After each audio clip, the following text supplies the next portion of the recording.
Go. What's up, people? What's up, people? How we doing? Good. So we've been back in the land of America for, what, 6 weeks?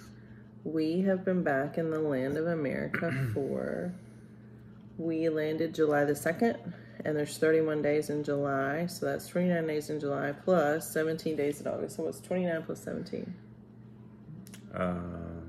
46? 46 days. It feels like longer. It does. It does. It feels like longer. I feel like our days are longer these days. I'm holding all this Noonday stuff. So why do we do these videos? Do the little blurb. So we are adopting 2 little girls from Liberia, and we've been working on that for over 2 years now. We spent the half of this year almost in Liberia, hoping to complete while we're there. That didn't happen. We had to come home. So now we're back working and still trying to, push it along, push it across the finish line, or drag it across. So yeah, our video started as just, I wonder what that was. It's a bead. Our video started as me just wanting to be a voice for our kids and their friends in Liberia and just tell the atrocities that are occurring in Africa, and the fact that lots of American families are trying to help adopt these kids, and there's a lot of U.S. State Department barriers as well as Liberia barrier. There's just a lot of barriers. There's a lot of poverty. So we did videos once a day for like 6 months, over 6 months. And then once we got back home, I think we're going to go back to doing them once a week. So we'll do them once a week. Maybe if we have a development, we'll do a video sooner. I know some of you guys send us some emails and texts, and some of you guys even told me you miss our videos, which kind of makes me laugh because I feel like our videos are hard to watch because our story is hard. But some of my work friends watch our videos too, and it's been nice to kind of be back in our normal life. We've both gotten back to work. Jeremy's working from home doing IT stuff. I'm working in the ER. My colleagues were gracious enough to surrender some shifts so we could have a little bit of walking around money since we got home. And now I'm kind of back in the regular schedule. So teaching swimming lessons too. We've been doing that a lot. Did 35 lessons in 2 weeks, which is great. Target of more kids age 1 to 5. We've gotten a few that are outside that realm, either older or younger. I've seen a lot of good progress. So yeah, you're doing really good. To me, it's kind of when we first started doing swimming lessons, Jeremy and I would do it together because he was not working full time. And so he had the time to help me. But now I'm doing it by myself. Sometimes my 8-year-old will come in and help me, and she is helpful. But majority I'm doing it by myself. Yesterday I worked with an 18-month-old, which was fantastic, just because his parents were like, we had no idea that he was capable of even just what you taught him today. Like, we didn't know.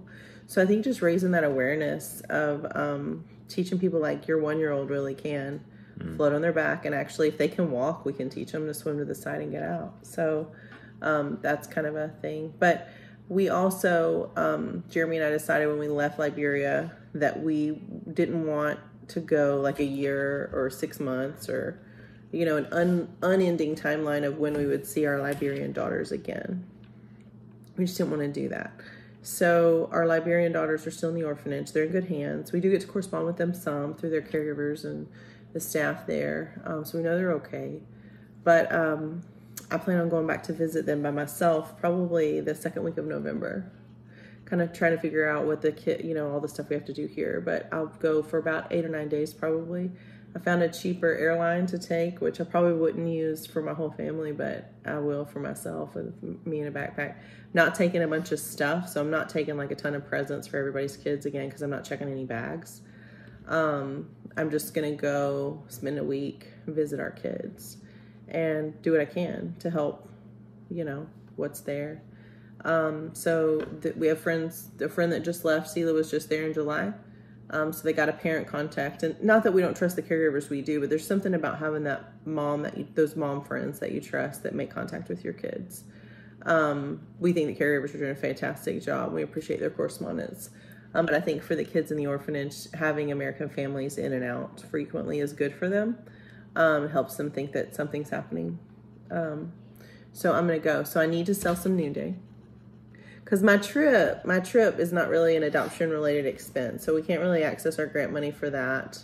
We are appreciative. We have grant money that has come in even since we got home from Africa. One More Ministries gave us $1,500 to help with our pre-adoptive care payments, which is great. We're still doing the textile drives with Fill the Box. So if you live in Florida, bring me your clothes. If you live in Tennessee, bring Allison Sanders your clothes. Clothes, shoes, and e-textiles. So that's good. But this trip is more of like me just wanting to see my kids. It's not really an adoption-related expense. So if you guys want to buy some Noonday, I'll put the link on the description today. The little bracelets, necklaces. I got my, you called it a scarf. It's actually a sarong. So it's a bathing suit cover-up. But it also looks good as a scarf. And also you can make it into a shirt. Or a shrug. Yes, it's pretty, I think. I'm going to take it with me when I go back to Africa. Then this necklace is made from upcycled bone. These bracelets are brand new, just with this small line. They're $14 a piece, and they're handmade and woven together. They're really pretty, and they'll last a while. They're tough. And then I did these bags I think are really great. I'm just showing you guys fairly inexpensive Noonday stuff because the commissions that I want to use for my travel. So hopefully that and swimming lessons will get me across the ocean. You better start saving. I am saving. Well, and I'm doing this. So, updates that we have on our adoption. Technically, nothing has changed with our adoption status-wise or legally in the last 2 years, sadly. Yes, well, the term next week was not used. It was this coming week, so that's different. We have spoken with our agency. We've asked things like, and a lot of families have asked these questions, and we asked just very directly to our agency, would you consider moving our kids to, there's only one agency in Liberia right now, New Horizons, that's able to process adoptions. They have only been able to process maybe 5 adoptions this year. One of them got sent to Eustis, if not 2. So they haven't had great throughput, but they're running. And these agencies talk to each other, these orphanage, and there's like probably 30 orphanages in Liberia, but only 3 that facilitate international adoption. So we asked if that was a possibility, and basically the answer was no. It's not an impossibility to do it per se. It's just, that's the only agency not suspended, but it could get suspended at any time for who knows what. We still don't have clarity on, there's no criminal charges on our agency, and there's no needs to improve anywhere. So we still don't know why our agency's being held the way they are. I mean, there could be a reason and we just don't know it, but what we've heard is that there's no reason, that it's all probably a big misunderstanding. But we can't move them to New Horizons. We talked to Small World about that. AFA is also, Americans for African Adoptions is also suspended just like we are. And they have a long road of repairs they have to make. They have to change some things. They actually did come up with broken laws that AFA did and repercussions for that, and then a way back to get back going. So they're working on that. So we can't move them there. Small World's still suspended, but he basically said that New Horizons, it's not illegal to move them there, but New Horizons does not have the capacity or the staff to care for the children and do the workload of the adoptions. And they have narrowed, their doors aren't just wide open for taking new kids either, because they're not seeing throughput that would support their business there. So no, we can't move them. So what do we do if it never opens back up? We did ask our agency if they would support us or work with us, or, be supportive and help facilitate us to do a domestic adoption. So if we do a domestic adoption, that changes a lot, because we would have to live in Liberia. So to do a domestic adoption in Liberia, you have to live in Liberia for a year, and you get custody of your kid. You can get custody before your adoption is finalized, but you have to have custody of your kid for 24 months, 2 years, before you can apply for an I-130, which is, I-130 is an application to immigrate as a family. So if we went to Liberia and lived there for 2 years, essentially 2 years, had custody of our kids that entire time, completed their domestic adoption in that first year, we most likely would be able to immigrate with them after 24 months. So how do you do that? There's no way we could financially afford that with our current situation.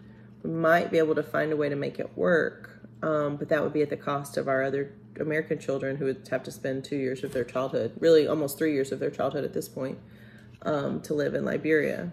So it's obviously not the option that we want. But those of you that have asked, like, what if it never gets better? That's the what if it never gets better. We will not leave our children there. But if we have to go be Liberian citizens, then that's what we have to do. But that would come at great cost to, you know, the childhood experience of our other 3 children. So yeah, that's not a good option. But it's not a good option, but it would be the last option. So, like, also, like, the political climate there, too, there's a senator that's investigating why the U.S. Embassy is denying so many visas from Liberians that are trying to just visit the U.S. Yeah. So it's just, yet again, the embassy is causing problems and conflict. They're not approving these travel visas like they usually do or should. So they get a couple hundred a day, maybe, and they only approve, like, one or two. They get over 200 a day. Yeah, so you think about... And it's $250 per application. Just the pure money they're making on that's just ridiculous. Yeah. The relationship politically between Liberia and the United States is strained right now, and it wasn't strained when we started this program. I would say a large portion of that is from the U.S. Embassy. Yep, that's what we hear, and we don't know if that's the only driving force. We saw that there was a new ambassador that was placed in power at the Liberian embassy, a new U.S. His name's Mark Toner. We don't know much about him other than he seems to be a grown-up. Like, he seems to be in our age bracket. He does seem to have a family. He has been in different posts, including France, so difficult. He's been in West Africa before, too. But before he was an ambassador, he was a Peace Corps. He participated in the Peace Corps program and worked in Liberia specifically. So he has a great knowledge of the culture and the need. He should, anyway, from that experience. So we don't know if he's going to be helpful or not. But we also know that the scrutiny of why you can't get visas, and most Liberians get these visas for educational purposes. They come and go. They don't want to jeopardize their visa, so they don't stay too long, usually. But, you know, occasionally they will, and then when they apply again, they'll have a hard time getting a visa. So I don't think that's the norm, that they stay too long. No, I don't either. Here's what I think. So the U.S. Embassy, they get an adoption family, I think, from the U.S. adopting a Liberian kid. I think they go in with a mindset, not try to be thorough. I think they go in looking for reasons to deny. That is their mindset. We need to find a way to stop this. I think it's an attack. So I don't know how you get around that unless they have a rotation of new people, which is supposed to happen, I think, this year, actually, end of this year. Well, and you never know if that's going to make things better or worse. Yeah, but this is probably, I think, the worst that we've heard that they have seen it as far as approving the immigration of adopted children. So it's not an option. I also asked very point blank, like, what is our legal recourse here to our agency? Very, very direct. Like, so back to the domestic adoption. Our agency said they would 100% support us and help us in any way that they can. If we were to pursue a domestic adoption, they would work with us and support that endeavor. And he already knows all the legalities, all the hoops we would have to jump through. He also knows it's obviously not in our best interest to do that financially or legally or even health-wise. You got to think about, like, we both, like, because we had to eat fried foods all the time, like, we didn't have a lot of fruits and vegetables, we didn't really have a way to exercise, we're in this unknown, like, we both, like, gained weight, our blood pressures were worse, like, our kids were pretty, not totally sedentary, but, I mean, the lifestyle that we have here is obviously better health-wise, and so 2 years in Africa, I mean, it's just, it would be different if we were preparing to go, but he did say that they are not going to pursue legal action right now against the Ministry of Gender or Ministry of Justice or any of the legal suspensions, although they do have a case. From the way we understand it, they do have a case, but our lawyer, who I think is good, we've corresponded with him, Jeremy's met with him, he advised against it. He thinks it would be inflammatory at this point and would not help because he thinks we're very close to having the suspension lifted and resuming normal operations. He does not think that it's just the negotiations are too close to pursue legal action. It would kind of be working against the forward progress that they've gotten. Garme Tokpa is the deputy minister, and Madam Tokpa has been nice to us, encouraging to us. We haven't seen her get a whole lot done in terms of moving things forward, but nothing's happened with our case in 2 years, so nobody's been moving forward. She does seem to be supportive of adoption. She spent some time in Tennessee gaining her own education. She understands American culture. She understands, she's Liberian. She understands Liberian culture. She seems to be someone that's on our side.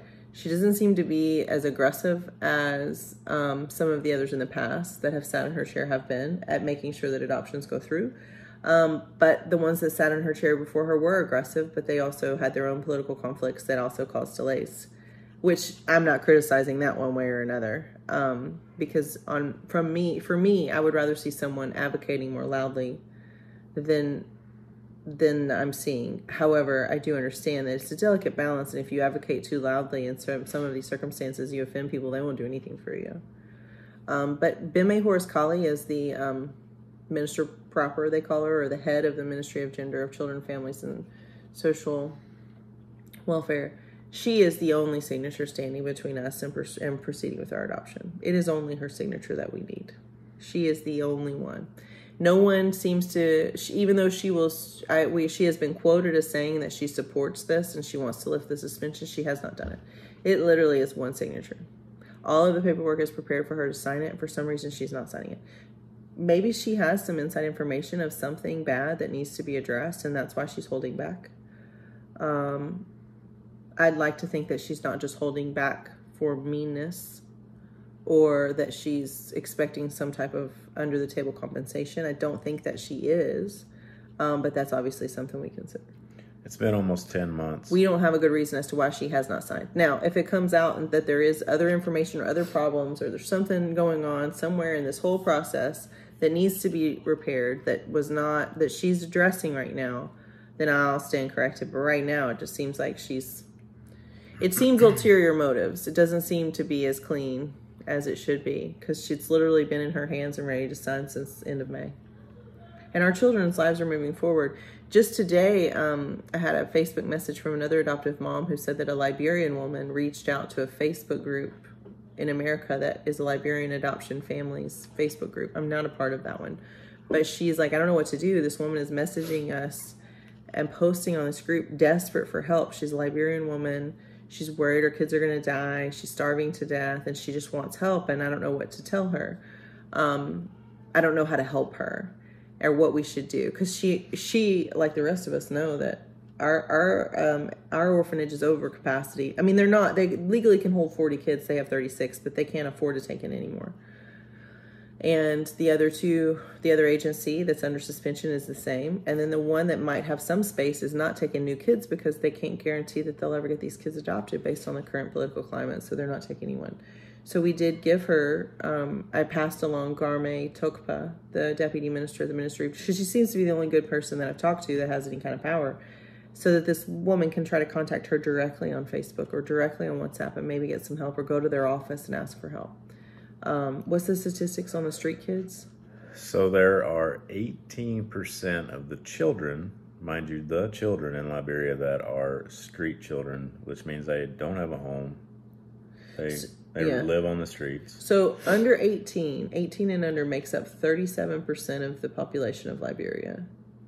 Which the total population is 5.5 million people. And give that perspective, how many people live in Florida? 23 million we just ticked over. 23 million live in our state. Florida. And Florida's pretty populous, but Florida, square footage wise, is smaller than Liberia. Is about the size of Ohio. And Florida may be a little bit bigger than. It's just longer. I'm not sure. I've never compared. So 23 million. So 5.5 million people is not that much compared to what lives in Florida. So percentage wise, 37%. So getting near half, like over a third are under 18. 8% of the population is street children overall, but 18% of the children, are starving on the streets that they can count. These are just people that were able to count. So you don't know. So almost 1 out of 5. So there's a need. Almost 1 out of 5. And these kids, a lot of these street kids do get kidnapped from their villages, taken to the streets, and made to sell things like bread, phone chargers, windshield wipers, chickens, snakes. I haven't seen any snakes for sale. Eels, I have. But they get kidnapped from their villages by people that are saying they're going to adopt their kids and give them a better life. Liberians, not Americans. And they put them to work, and they exploit them, and they don't feed them, and they don't give them anywhere to sleep. They also traffic them sexually, and child labor. Obviously, that's child labor exploitation. So that's what's maddening. And I see all these initiatives on Facebook with the Ministry of Their Gender. goal is to fix it. They have a goal to fix this. And I'm like, you know what helps is giving them a permanent family. Right. And who is doing that? So our agency has said, that a lot with the Ministry of Gender, like the children and families, like we are trying. And the Ministry of Gender, the reason it's called the Ministry of Gender is because although Liberia has freedom to vote, freedom of speech, freedom to vote, freedom to fair trial, many of the same freedoms we have here in America. However, women were not able to take those opportunities on, partly because of their illiteracy rate and lack of knowledge. So the Ministry of Gender, Children, and Families started as a way to help women know that they can vote and that they have legal rights. So justice for them. So that's how it started, that whole department. Also, we've heard that Liberia is starting, Liberia had a civil war that lasted over 20 years. And there are war criminals that still continue to thrive in Liberia. They own property, they own businesses, they make a ton of money, continue to exploit people when they shouldn't. There has not been a war crimes court for them. And the current president, to his credit, is reinstituting the war crimes court, and those men and women that have committed those crimes 20 years ago are going to be held accountable for those crimes this year. Good for them. That's good. They're scared to do that. Liberians are scared to do that because they don't want to start another war. But the war criminals have to answer. Mm-hmm. It matters. Integrity matters. We did it in World War II. Mm-hmm. They said they were just following orders, and that's not an excuse. Nope. So this is interesting, too. I was giving us some thoughts. So when we get videos now of our kids, it was different when we had never seen them and visited them and all the time we spent with them. Because we usually just got pictures, occasional videos. So now when we get a video, it's like, before it was like, oh, there they are, that's so cool. And now it's like, now that we know it's just them. a reminder of like, it makes me sad because it's just a reminder that they're not here and I miss them because they're so cool. They are. And I want everybody to meet them. They look good. They seem okay. Especially people that have helped us. So we've been on this journey so long. There's been people that have helped us that passed away. It's like, it's taken way too long. I want the people that have helped us to see them. That's hard, is that there's people that died before they could, and like not people that we expected to die. No. So. We need to get our kids home. This is stupid. So. It shouldn't be this hard to do the right thing. Nope. But we do appreciate you guys watching our videos. We appreciate the support that we've gotten. We want to keep trying to make, our corner of the world a better place. And now that we've been to Liberia and bonded with people there are great. A lot of times Liberian people will ask each other for money. They'll ask us for money. It's very culturally acceptable. They're generous to each other. They help each other out in a pinch. They can't get they don't have credit cards, business loans. They don't have that kind of thing. They really have to rely on each other. So if they have a crisis, they have a crisis. But one of the he may be watching, one of the Liberian gentlemen that we met there was the lifeguard and took care of the pool at the hotel we lived at. And such a kind guy, brought Jeremy a pineapple as a gift just to be nice. Never asked us for anything, never asked us for any help, just was a friendly guy. He was just our friend. And not that, like some of the people that have asked us for help, like we want people to ask us, if you need something, ask. If we can help, we will. If we can't, we won't. But we don't want people to be scared to ask. But it was just one of those things where, of all the people that we met, he never asked us for anything. And it was kind of like, fun. But we were, like, as we were leaving, we're like, he never asked us for anything at all. Maybe he didn't need anything. But he's a good man. And young guy, he sent us a message on Facebook and asked if we wanted to join him, to partner with him in helping some of the children. He buys them school supplies in the fall. He just, as much as he can afford, he buys them school supplies, pencils, and paper, like notebooks to write in so that they're prepared for the school year. And just to emphasize to them the importance of their education, the importance of them learning, the importance and how proud he is of them. And he gives it out to the poor children in his community. So he asked us if we wanted to partner with him. And we could have easily said no, and he would have been fine with that. But we were able to expand his reach there. So we sent him some financial support to do that. And he sent us a video of him purchasing it. And he said he's going to send us another video of the kids receiving it. Yeah. But that is not rare in Liberia. That kind of person is not rare. They help each other a lot. But his, being our friend, partnering with us, understanding that we're doing good work there. And he could have asked us for things before, but it was just kind of one of those things. He really respected our what we were doing there and that we were probably maxed out financially. And I don't really know how much he thought about it all. But for him to represent those street children and advocate for those poor children in community, they're not all streets, but poor, these are children that need the help. And for him to advocate for them and kind of take that risk of asking somebody for help. I think he understands that American culture is different than Liberian culture in terms of asking people for things. And I talked to my neighbors about this too. I'm like, we help each other with things, you know, and I would help them with anything and vice versa. But when I help her with something, I feel like we should trade. Like, I feel like if she helps me with something, I feel like I should owe her something and we trade back and forth. Americans do that. Liberians don't do that. They just give. They see it and they help. Like, make it even attitude, I think. We do, more so than they do. Yeah. So that's another reason why I'm excited to go back to Liberia and just visit my people, make sure that everybody's doing good. And yeah, part of me is jealous that you're going, and then part of me is relieved that I'm not going. But which is, it's kind of weird to say, but I will miss. I'm a little jealous that you get to see all the people. Yeah, they're good to see, and the caregivers at the orphanage are so kind and nice, and they're doing a good job. So those of you adoptive families that watch these videos, I think the Small World's advocating for us as best they can. I think that the lawyer's correct in being patient and allowing this to unfold, but he's keeping a pulse on it and pushing and not going away. I also think that Google stop timer. I also think that if you're able to visit, you should. I know a lot of us have talked about it. It doesn't hurt your kids to tell you goodbye, because every morning when the sun comes up that you're not there, it's a piece of them is saying goodbye to you for that day. If you've not met your Liberian children in person and you're scared to meet them and the trauma of leaving them, I don't think that, as long as you don't take them out of the orphanage and pretend like they're never going back, that I think hurts a little bit. In retrospect, I think we've seen that with some of the kids, some of the families have said. But if you just go to visit them on their turf and bond with them and see how their world works, I think that's a good thing. If you can afford to do it even for just a few days, you can contact me. We can go. I can show you how the cheap ways to go, the safe ways to go, put you in contact with people that will take good care of you while you're there. It's a safe place to take your children, your other children. I think it's good to meet your children and to give them that hope and to just be an American presence in Liberia. We're not going away.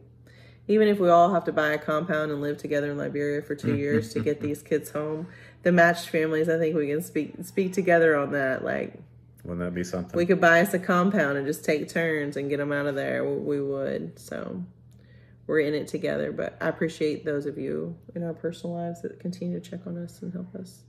And if you're in Tennessee, Allison's working on a Both Hands project to help a widow and help our adoption. So if you want to help with that, we'd appreciate it. Yes. Anything else? No, it was good to catch up. Bye. Bye. Love you. Love you.